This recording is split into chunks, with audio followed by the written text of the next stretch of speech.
Alhamdulillahirabbil alamin. Nahmaduhu wa nasta'inuhu wa nastaghfiruh.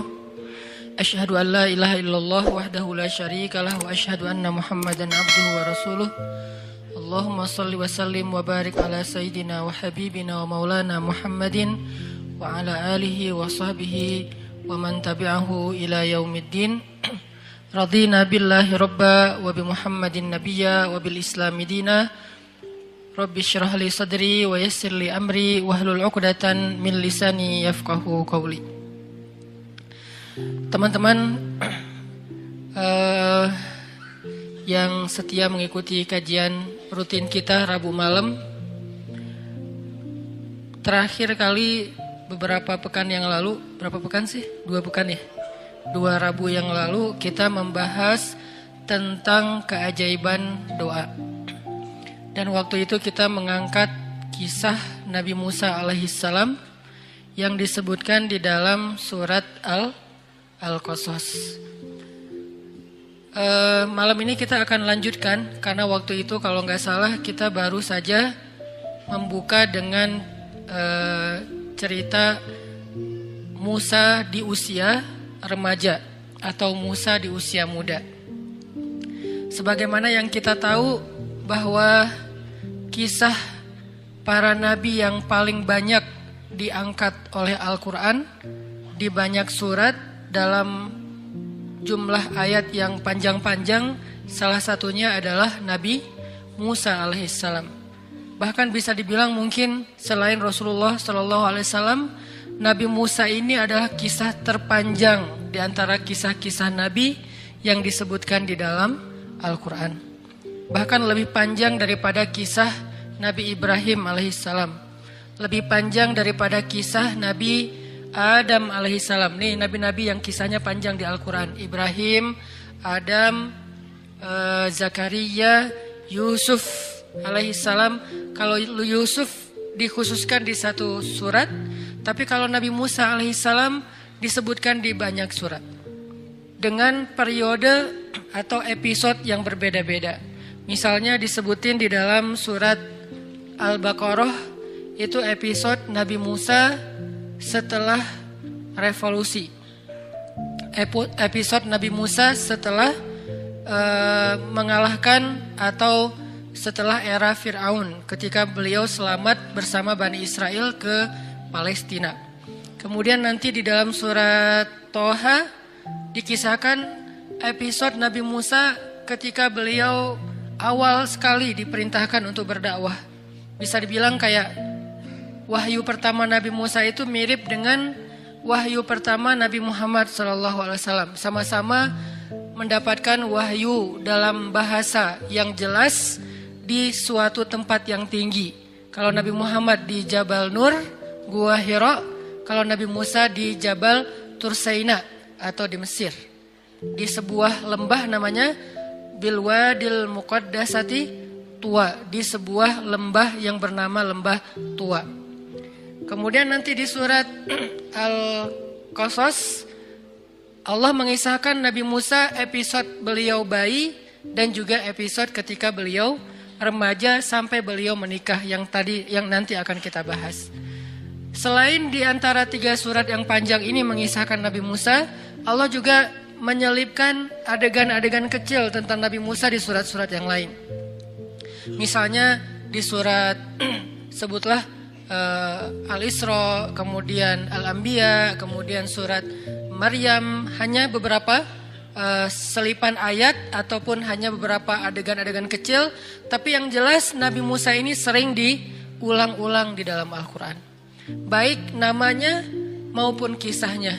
Dan kisah tentang Nabi Musa bukan hanya kisah tentang beliau dan Harun, tapi juga kisah nanti ada adegan penyihir Fir'aun, ada adegan Qarun, ada adegan Masyitah, ada banyak adegan-adegan termasuk Bani Israel, ada adegan Bani Israel versi Samiri, ada adegan Nabi Musa dengan muridnya di Al-Kahfi ketemu dengan guru beliau Khadar atau orang Indonesia nyebutnya Khidir.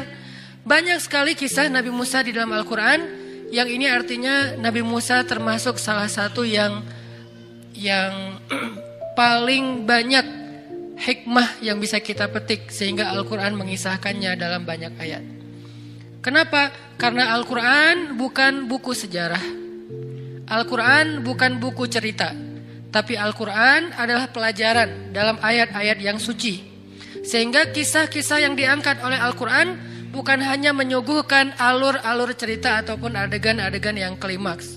Tapi kisah-kisah yang diangkat oleh Al-Quran, baik yang panjang ataupun yang sekilas saja, pastinya termuat di dalamnya banyak hikmah, banyak pelajaran. Dan sesuatu tidak akan menjadi pelajaran kalau baru sekedar dihafal. Sesuatu tidak disebut pelajaran kalau sekedar kita mendengar lalu menjadi tahu. Dan itu namanya wawasan, tsaqafah. Sesuatu baru disebut menjadi hikmah, menjadi pelajaran ketika dia membentuk rasa. Pelajaran itu dimulai dari membentuk rasa, bukan hanya ketika dihafal atau sekedar diketahui. Itu belum menjadi ilmu. Kalau sekedar dihafal dan diketahui saja, maka orang yang tidak beriman juga bisa melakukannya. Tapi tidak merubah rasa apapun di hati mereka, di dalam perasaan mereka. Sedangkan tujuan Allah mengangkat kisah-kisah di dalam Al-Quran dan Nabi menyampaikannya di dalam sunnah, baik kisah beliau sendiri dalam bentuk adegan-adegan sirah maupun kisah-kisah sebelumnya dalam bentuk hadis-hadis yang panjang. Tujuannya apa? Supaya membentuk rasa di dalam diri kita. Rasa apa? Banyak. Dan semua perasaan ini termasuk di antara tanda-tanda iman. Di antara rasanya misalnya rasa suka dan tidak suka, like dan dislike atau hate. Apa yang kita suka dan apa yang kita tidak suka itu salah satunya dibangun oleh kisah-kisah Al-Quran. Sehingga kalau kita membaca kisah Nabi Musa lalu menjadi suka, jadi respect dengan kebaikan-kebaikan yang ditirukan oleh Nabi Musa, yang diajarkan oleh Nabi Musa, yang dicontohkan oleh Nabi Musa, berarti kita sudah mengambil pelajaran di situ. Tapi kalau kisah Nabi Musa sekedar kita ingat adegannya, tanggal dan tempatnya, nama-nama orangnya, wawasan statistiknya, maka ini belum tentu menjadi pelajaran. Dan itu juga termasuk kisah-kisah Nabi yang lain yang disebutkan di dalam Al-Quran. Contoh, kalau buat cewek-cewek, kisah Sayyidah Maryam, yang juga termasuk salah satu kisah paling panjang di Al-Quran. Bahkan sampai menjadi nama Suratu Maryam. Apa rasa yang dibangun lewat kita membaca kisah Maryam? Kalau kita hanya sekedar, oh Maryam itu orang Palestina, oh Maryam itu anaknya Imran, oh Maryam itu ibunya Isa, oh Maryam itu ponakannya Zakaria, oh ibunya Maryam itu sama ibunya Yahya itu adik kakak. Ini wawasan sejarah, belum menjadi ilmu sejarah. Terus apa yang dimaksud dengan ilmu sejarah? Ketika kisah Maryam itu membangun rasa dalam diri kita. Rasa apa? Minimal kita respect sama Sayyidah Maryam. Sehingga kita pengen wannabe, pengen jadi kayak Maryam buat cewek-cewek. Saya respect banget sama Maryam. Saya kayak ngefans banget sama Sayyidah Maryam. Kalau udah ngefans, kemudian kita pengen jadi seperti Sayyidah Maryam dalam beberapa adegan hidup kita. Kayak misalnya Maryam ini kan terkenal sebagai perempuan cewek yang sangat menjaga kehormatan ya. Sepanjang hidup beliau Allah takdirkan gak punya suami. Bisa dibilang salah satu ikon jomblo fisabilillah. Kenapa ada kata-kata fisabilillah? Karena menjaga diri dalam masa kesendirian kan. Karena ada yang fisabilillah, ada yang gak fisabilillah gitu. Kalau yang gak fisabilillah kayak misalnya pacaran, kemudian na'udzubillah dia mendekati zina, ada yang sampai berbuat zina, ada yang berulang kali, ada yang selingkuh, ada yang zinanya sebelum menikah, ada yang bahkan setelah nikah. Ini kan gak fisabilillah ya. Tapi kalau yang fisabilillah, dia sih sendiri, single. Mau bilang jom gak kayak gimana gitu. Dia single gitu lah ya, dia sendiri, tapi dia tetap mampu menahan dirinya, menahan hawa nafsunya, sampai menjadi seorang perempuan yang terjaga kehormatannya. Jangankan cowok lain, suami aja gak ada yang bisa menyentuh Maryam. Sampai suami aja gak diizinkan menyentuh Maryam, sehingga gak punya suami. Sehingga dalam kondisi seorang cewek, masih masa sendiri, belum punya pasangan, masih ABG, masih remaja, maka Maryam harusnya jadi idola dia banget. Saya pengen jadi kayak Maryam. Kayak gimana? Sedikit kenal dengan cowok.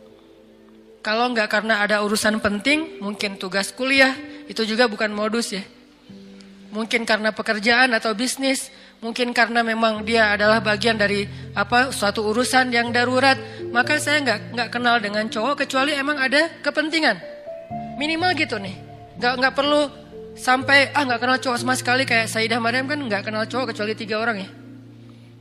Pamannya, kalau ayahnya kan emang gak kenal karena meninggal sebelum Maryam lahir. Pamannya, anaknya, ponakannya, Zakaria, Isa dan Yahya. Cuman itu doang yang dikenal oleh Sayyidah Maryam. Jadi kalau kita periksa list kontaknya tuh nama cowok cuma ada 3. Mungkin kita gak harus sesaklek, pokoknya gak boleh lebih dari 3 ya. Kenapa? Soalnya Maryam cuma 3, gak gitu-gitu amat juga sih. Setidaknya pelajarannya di sini, saya gak mau kenal cowok kecuali ada kebutuhan yang memang penting, yang memang ada maslahatnya. Itu juga dengan menjaga batasan. Kemudian nanti dengan cowok itu nggak terlalu berlebihan, nggak terlalu dekat, nggak curhat kepada cowok. Sampai seganteng apapun cowoknya, sebaik apapun cowoknya, dia nggak akrab gitu. Kayak Maryam dengan Jibril. Jibril kan ketika turun menemui Maryam, fatamassala laha basyaron sawiya. Jibril menjelma sebagai seorang basyaron sawiya, cowok keren. Itu namanya tarjamatus syabab, terjemah anak muda. Yang mungkin sebagian dai tidak berani menerjemahkan Al-Quran dengan terjemah anak muda. Ya gak apa-apa lah, mungkin jadi yang agak unik atau aneh mungkin lebih tepatnya. Tarjamatus syabab terhadap Al-Quran. Apa arti basyaron sawiyah? Kalau terjemah Quran yang baku itu laki-laki yang sempurna. Bahasa kita apa? Cowok keren. Karena ideal, sempurna banget. Nggak berlebihan, nggak juga pas-pasan. Kalau berlebihan misalnya hidungnya terlalu mancung sampai miring gitu kan ya. Ini berlebihan. Nggak juga hidungnya terlalu tawadu gitu. Ini Jibril fatamassala laha basyaron sawiyya. Jibril itu jadi cowok keren. Arti cowok keren ideal banget. Hidungnya ideal, matanya ideal, alisnya ideal, rambutnya ideal gitu. Nggak tahu ya. Cuman beberapa cerita tentang rambut Nabi Isa, Nabi Muhammad kan rata-rata rambut sepundak ya. Dan ada agak-agak ikal kan. Mungkin kalau genrenya agak-agak reggae gitulah kalau di anak muda gitu. Jadi keren gitu. Nah, Jibril datang menemui Maryam menjadi seorang cowok keren. Bukan wujud aslinya Jibril. Kenapa enggak dengan wujud asli aja? Yang pernah melihat Jibril dengan wujud asli itu sedikit. Salah satu di antara yang sedikit, di antara manusia, cuman Rasulullah SAW. Itu juga 2 kali menurut sebagian besar riwayat. 2 kali doang. Sisanya, Nabi kalau ketemu Jibril, tadi jadi cowok keren. Saking kerennya Jibril, Umar aja terheran. Umar itu agak idealis dan punya standar yang tinggi tentang cowok keren. Itu Umar. Buat dia cowok keren itu harus gagah, harus keker, harus tinggi. Ininya bahunya, bidangnya tuh harus lebar. Cowok keren dalam standar Umar itu tinggi. Jadi susah untuk disebut keren di mata Umar. Tapi Jibril bikin Umar gak berkedip. Kira-kira sekeren apa nih Jibril? Bikin Umar gak berkedip ketika Jibril datang sebagai cowok keren. Lalu duduk di depan Nabi dengan pakaian yang bersih, rapi, gak ada leceknya sedikit pun. Sampai Umar komennya, kami gak kenal dia, seolah-olah dia bukan orang Madinah. Tapi di pakaiannya gak ada bekas-bekas safar. Arti gak ada bekas safar itu gak ada leceknya. Kita kan naik motor juga, bukan cuma baju yang lecek, sampai muka juga lecek gitu kan ya. Kenal pot lah, apalah. Saya juga suka ngelihat gitu. Kalau saya sering naik memotoran beberapa hari, akhirnya muka saya, kenapa saya jadi agak-agak susah diedit gitu teh. Kalau biasanya naik mobil, karena misalnya mungkin gak terlalu macet naik mobil, masih bisa lah pakai kamera depan gitu kan ya. Tapi kalau pakai motor, kamera depan juga gak bisa. Artinya lecek banget mukanya nih. Jadi kalau mau ngajar naik motor pasti udah lecek banget. Tapi Jibril alaihissalam datang dengan pakaian yang tidak lecek, apalagi wajahnya. Pakaian aja yang gampang kusut, nggak kusut sama sekali. Nggak ada bekas lipatan sedikit pun di pakaiannya, seolah-olah dia bukan perjalanan jauh. Tapi kalau dia bukan perjalanan jauh, dia bukan orang setempat. Nggak ada yang kenal, tetangga siapa ini orang, tinggal di sebelah mana. Karena nggak ada yang kenal, sehingga sahabat heran. Bukan orang sini, tapi nggak ada bekas-bekas perjalanan jauh, itu kan keren banget. Sehingga Umar dengerin aja, dia tiba-tiba duduk di depan Nabi, menautkan lututnya dengan lutut Nabi, ketemu gitu, ngobrol sama Nabi, wajahnya berseri-seri, dia tersenyum, bertanya kepada Nabi, sebutin apa Islam, sebutin apa iman, sebutin apa ihsan, kapan terjadi kiamat, apa tanda-tanda kiamat. Setiap dia bertanya, dia membenarkan, dia bertanya, dia membenarkan, sampai setelah itu dipeluk Rasulullah oleh laki-laki itu, dia pun pergi. Sahabat masih diam aja, mereka takjub melihat ini cowok keren banget. Nggak tahu di situ ada cewek-cewek atau enggak. Kebayang kalau di zaman sekarang Jibril turun, wah, bisa pingsan. Yusuf aja bisa pingsan, apalagi Jibril. Karena Yusuf gantengnya ganteng-ganteng Nabi. Kalau Jibril ganteng-ganteng malaikat. Kebayang nggak tuh gimana gantengnya? Nah, cowok sekeren Jibril datang ke dalam sebuah mihrab. Maryam lagi sendiri di situ, ABG, usia sekitar 20-an tahun. Artinya anak remaja banget, lagi semangatnya, lagi kalau zaman sekarang tuh lagi pengen kenal lebih banyak orang, lagi pengen cari ekspresi dirinya kayak gimana, lagi pengen diakui. Usia 20-an tahun, dia lagi duduk sendiri di sebuah kamar, tempat dia beribadah, tiba-tiba datang cowok keren, kerennya keren malaikat, bukan keren para nabi lagi. Jibril alaihissalam. Dan Allah yang bilang keren. Allah kan juga, kalau standar Allah lebih tinggi lagi dong. Standar Umar aja udah tinggi, apalagi standar Allah. Allah gak akan bilang keren kalau gak benar-benar keren. Allah sendiri yang mengatakan basyaron sawiyan. Laki-laki yang sawiyan itu artinya ideal, semuanya pas, gak ada yang lebih, gak ada yang kurang. Keritingnya gak keriting-keriting amat sampai lalat aja nyasar misalnya. Enggak juga lurus-lurus amat sampai jadi perosotan, enggak juga. Jadi artinya benar-benar ideal, sawiyan, pas gitu. Putihnya pas, enggak sampai terlalu putih jadi agak diragukannya cowok apa cewek ya gitu kan ya. Ini pas banget, putihnya putih maco gitu. Tapi enggak terlalu dark juga gitu. Enggak terlalu doff lah. Ini nih cowok paling ideal. Nggak bisa dibayangin pastinya. Tapi yang penting Allah bilang ideal berarti udah ideal. Basyaron sawiyan berarti keren banget. Ketika ketemu Maryam sebagai wujud seorang laki-laki cowok yang keren banget, Maryam membuka matanya ngelihat ada cowok di depannya. Apa kalimat yang keluar dari lisan Maryam? Spontan, bukan kayak pencitraan ya. A'udzubillah, enggak gitu. Ini benar-benar spontan. A'udzubirrahman. A'udzubirrahman. Bahasa lain dari a'udzubirrahman itu a'udzubillah. Aku berlindung kepada Allah. Jadi ngelihat cowok sekeren Jibril aja berlindung kepada Allah. Kita belum juga seperti Jibril, bahkan belum seperti Nabi Muhammad, belum seperti Nabi Yusuf. Biasa banget lah. Udah nggak ada perlindungan gitu. Udah hilang semua perlindungan. Ini artinya berarti kalau kita membaca kisah Maryam dan mau mengambil pelajaran, bangun rasa itu. Rasa apa? Rasa pertama ngefans sama Maryam kalau buat cewek nih. Kedua, pengen jadi seperti Maryam. Ketiga, mulai tertarik dengan kebaikan-kebaikan yang dilakukan Maryam, kayak misalnya ahli zikir, senang itikaf, menjaga pandangan, menjaga ucapan, menjaga hubungan interaksi dengan lawan jenis. Ini berarti kisah Maryam udah jadi ilmu buat kita karena udah membangun rasa.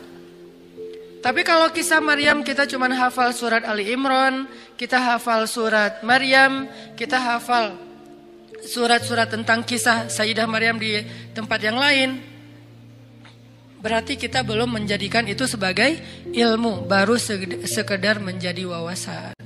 Makanya teman-teman, kalau kita mau mengambil ilmu atau hikmah dari kisah para solihin yang ada di dalam Al-Quran, cobalah jadikan apa yang kita baca, apa yang kita dengar, apa yang kita renungkan dari kisah-kisah itu menjadi rasa di dalam hati. Nah, kisah Nabi Musa alaihissalam, ketika saya menyampaikannya dengan bahasa storytelling, dengan analogi-analogi anak muda yang mungkin kita lebih paham imajinasinya, Tujuannya apa? Untuk membangun rasa respect teman-teman kepada Nabi Musa lebih daripada semua tokoh-tokoh yang ada di zaman kita sekarang. Baik itu tokoh entertain kayak pemain film, atau musisi, atau pemain bola, atau pemain basket, atau anak street kayak pemain surfing, pemain BMX, pemain skateboard. Siapapun yang keren-keren, kita masih lebih respect kepada Nabi Musa alaihissalam. Kenapa? Karena saya mencoba untuk menyampaikan tentang sosok Nabi Musa ini dari angle anak muda. Kayak cerita dulu ketika Nabi Musa lari ngejar-ngejar baju yang dibawa lari batu tuh. Saya pakai analogi ngelewatin tempat anak Bani Israel lagi nongkrong kan ya. Kalau bahasa hadis, fina dil kaum, di tempat kumpul orang-orang Bani Israel. Tempat kumpul orang-orang Bani Israel, coba kita translate, kita terjemahin dalam dunia anak muda. Tempat nongkrong kita di mana? Kafe, apalagi tempat main, kemudian di mall kalau buat cewek-cewek mungkin sebagiannya, atau di apa lagi, di kampus, di apapun lah, di tempat olahraga kayak gitu.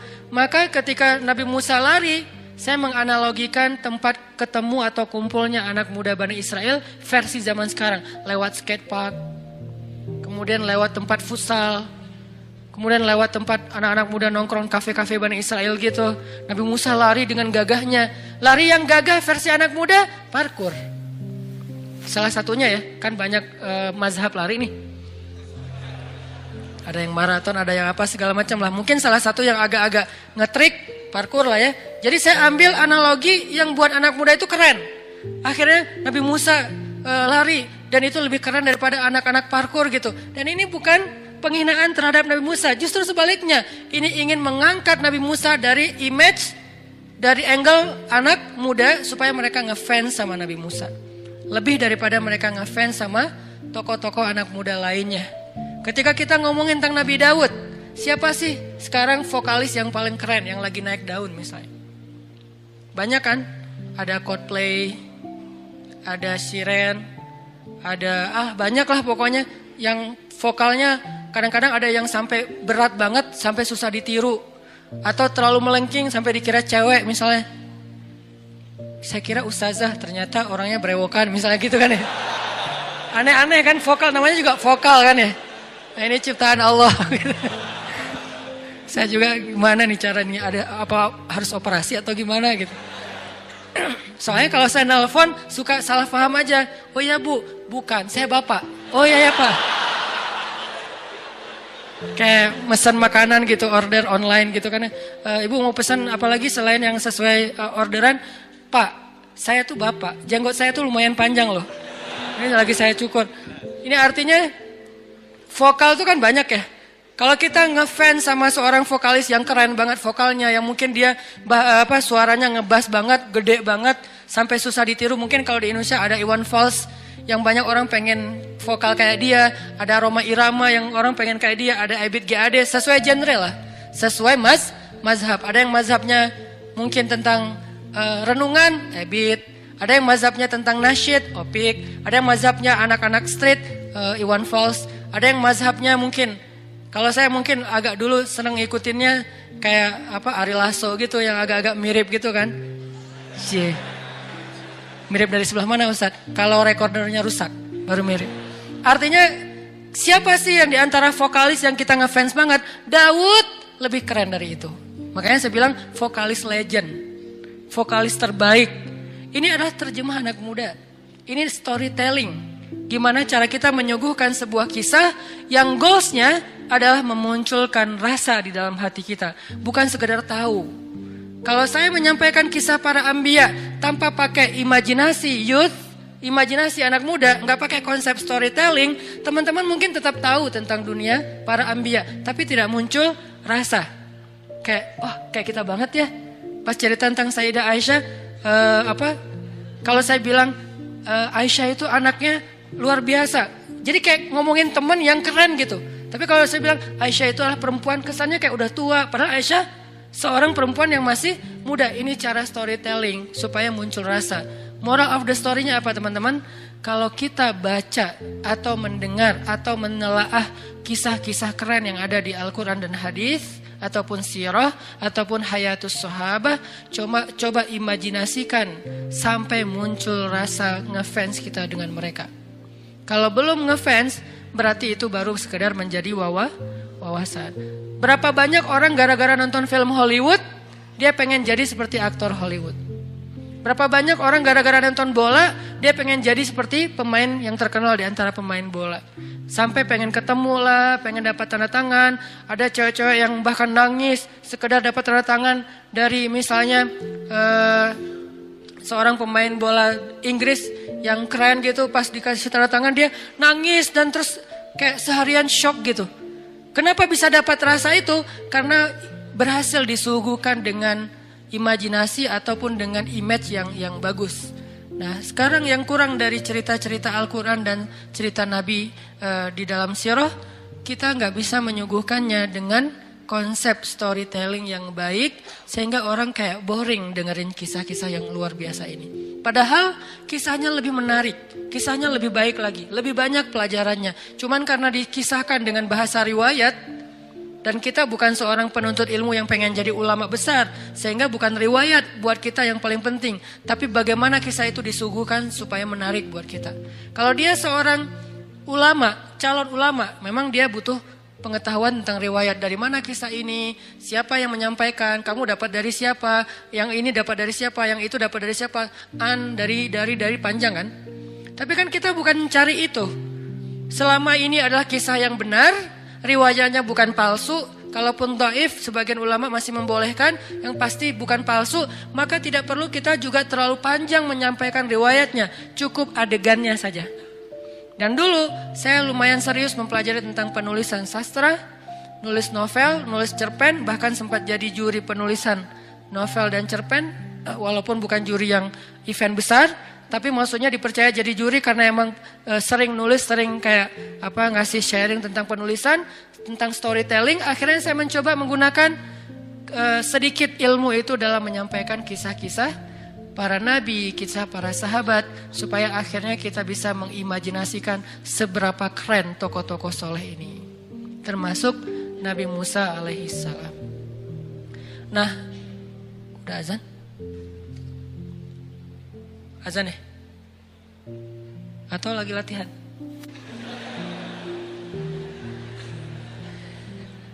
Oke, siapa tahu itu cuma isu ya. Takutnya jadi hoax, jadi dibully nanti. Oke, kita coba lihat di dalam surat Al-Qasas. Coba teman-teman buka aplikasi Al-Quran, surat 28. Oh benar, bukan isu. Surat 28 yang kemarin kita baca ayat 14 sampai ayat 28.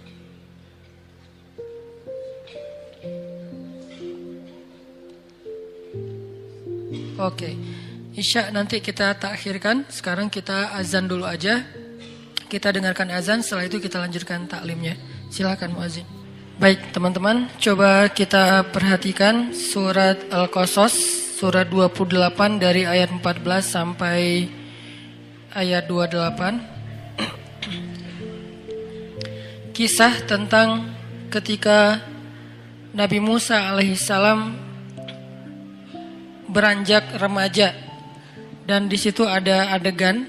Salah satunya adalah adegan ketika Nabi Musa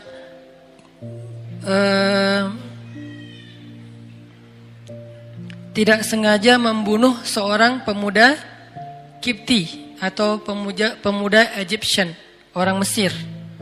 Kemudian nanti ada adegan Nabi Musa dikejar-kejar sama polisi Mesir karena dia diburon atas tuduhan pembunuhan.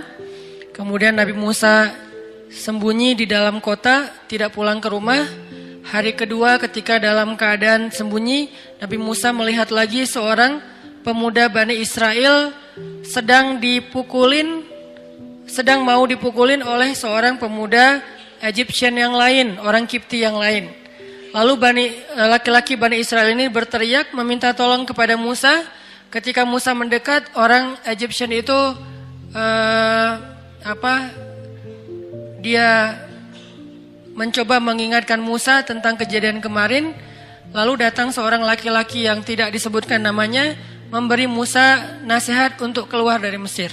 Kenapa? Karena semua tentara, semua polisi lagi mencarimu, Musa. Kayak bisa dibilang gak aman lagi buat Musa tinggal di Mesir. Akhirnya Musa pun keluar dari Mesir dan gak tahu mau pergi kemana. Pokoknya jalan aja. Musa belum pernah keluar negeri, Musa gak punya keluarga di luar negeri, Musa gak punya guide untuk jalan ke luar negeri. Ini benar-benar kayak modal nekat. Jalan aja keluar dari Mesir. Sampai akhirnya Musa tiba di sebuah negeri yang di dalamnya ada orang solih, namanya negeri Madian, yang sekarang dikenal dengan nama Yordania. Lalu di Madian nanti Musa ketemu dengan calon istrinya.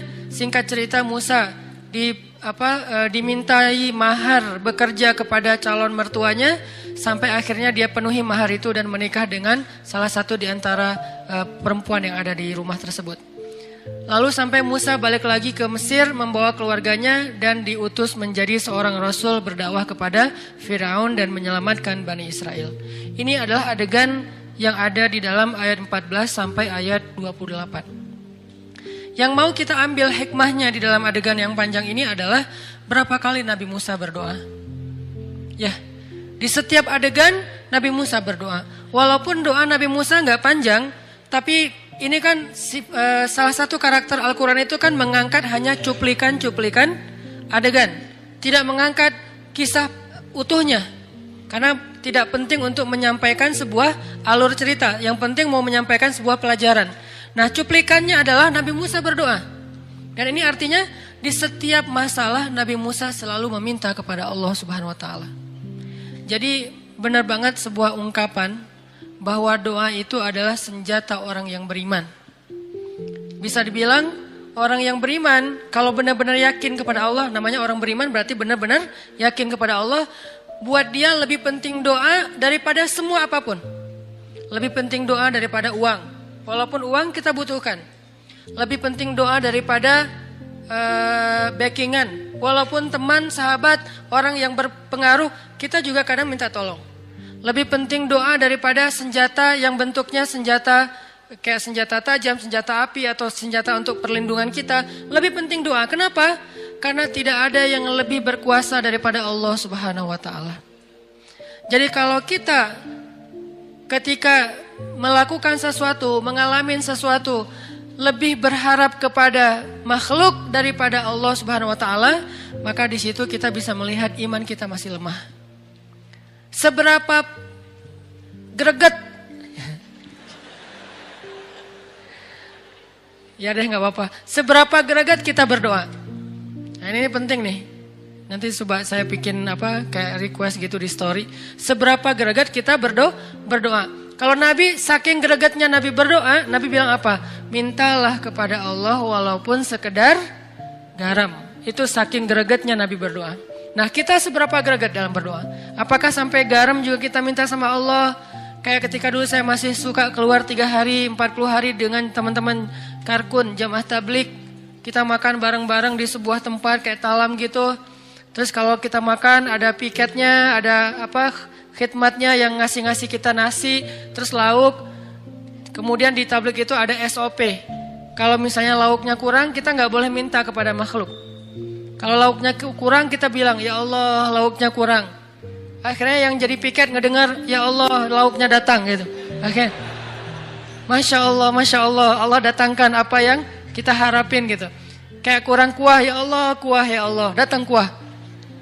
Ya Allah, ikan kayaknya tinggal 1 ya Allah. Datang lagi 2. Mungkin lucu ya, tapi sisi lain justru di situ kita belajar iman yang luar biasa. Ini yang buat saya respect banget sama teman-teman Jemaah Tablik. Kayak dilatih, walaupun agak sedikit lucu dan gak biasa, tapi itu namanya juga orang lagi latihan kan, lagi sekolah gitu kan. Sekolah bentuknya keluar 3 hari itikaf di masjid mana. Nah karena lagi latihan, walaupun lucu ya kita jalanin. Tapi tanpa kita sadari ada rasa iman yang muncul. Sehingga ada masalah dikit ya Allah, ada masalah sedikit ya Allah. Panggillah Allah lebih sering daripada kita panggil apapun. Karena tidak ada nama yang ketika disebut lebih bermanfaat, lebih banyak mendatangkan kebaikan daripada nama Allah Subhanahu wa Ta'ala. Sehingga Nabi mengatakan segala sesuatu yang disebut dengan nama Allah, maka Allah titipkan di dalamnya kebaikan, keberkahan. Dan segala sesuatu yang tidak dimulai dengan nama Allah, Allah cabut kebaikan atau keberkahan darinya. Sehingga di awal kita bilang Alhamdulillah. Di tengah kita bilang Masya Allah, Subhanallah, la haula wala quwata illa billah, hasbiyallah. Banyak kalimat di tengah. Di akhir kita bilang Alhamdulillah. Inilah kalimat yang selalu ada kata Allahnya di dalam. Allah, Rabbi, Ilahi, Maulaya atau Maulana dan seterusnya. Ini adalah kalimat-kalimat yang menunjukkan seseorang itu sangat mengandalkan Allah Subhanahu wa Ta'ala. Dan dia percaya itu lebih penting dari apapun. Sehingga ungkapan doa adalah senjata orang yang beriman. Ini artinya buat orang yang beriman doa itu segalanya. Kayak orang kalau jalan ke tengah-tengah hutan dan dia bawa senjata, dia merasa tenang. Kita pergi ke hutan, kita bawa senjata. Mau binatang buas, mau perampok, cuman yang jurik doang yang gak bisa ditembak ya. Oke lah, senjatanya mungkin kalau yang orang gak beriman salib gitu kan. Ketemu dengan Dracula. Kalau kita mungkin nunjukinnya ada yang bawa Quran, bukan dibaca, untuk nunjukin ke bayang-bayang gitu kan ya. Ada bayangan, ini Quran gitu kan ya. Ternyata dia tahsinnya udah tahsin 3, udah lancar tilawahnya. Ada yang baca ayat kursi kalau dia takut, ternyata malah dibenerin, itu matnya kurang lah apalah. Artinya kalau kita jalan ke hutan, kita kayak lagi camping, kita kalau lagi kemana bawa senjata, senjatanya bisa apa aja. Sesuatu yang kita andalkan lah. Kayak kita keluar negeri bawa uang, bawa paspor, bawa kartu debit atau kartu kredit, bawa uang cash. Itu kan kayak tenang. Handphone satu lagi yang penting. Itu kayak tenang banget kan kemana-mana. Karena buat kita kayak handphone itu senjata. Kalau dulu senjata orang itu keris atau rencong kalau di Aceh, atau apa kayak parang atau samurai atau apapun, pedang. Kalau sekarang senjatanya handphone. Sehingga ada apa-apa, yang pertama kali dia lakukan adalah spontan aja buka handphone. Hal sepele pakai handphone. Apa-apa googling. Sampai garam aja mintalah kepada Google walaupun sekedar garam. Garam aja tanya ke Google. Atau gula yang sehat. Warnanya apa. Atau garam. Atau cari mantan. Di Google. Semua orang jadi tahu gitu. Ini kenapa? Karena emang kita ngandelin handphone banget. Ngandelin googling banget. Kesasar buka Google. Sehingga kalau kita udah buka Google, kita jadi tahu jalan balik. Nggak akan lagi tersesat. Seolah-olah kita kayak mengamalkan wa wajadaka dhallan fahada. Dan kami temukan kamu dalam keadaan tersesat, lalu Google menyelamatkan kamu. Ini kenapa jadi berubah ke Google? Kenapa bukan langit dulu? Bukankah satelit Allah lebih dahsyat daripada satelit Google? Tapi kalau gitu boleh nggak perlu pakai Google Ustaz, atau nggak perlu pakai kayak aplikasi gitu atau apapun bentuknya wazi atau apapun, boleh, tapi itu ikhtiar. Kita bedakan mana ikhtiar, mana tawakal. Kita lagi bicara soal rasa, bukan bicara tentang actionnya. Action dalam bentuk do somethingnya selain berdoa pastinya kita kayak cari cara sendiri, ikhtiar, cari solusi, cari jalan keluar. Itu hal yang manusiawi.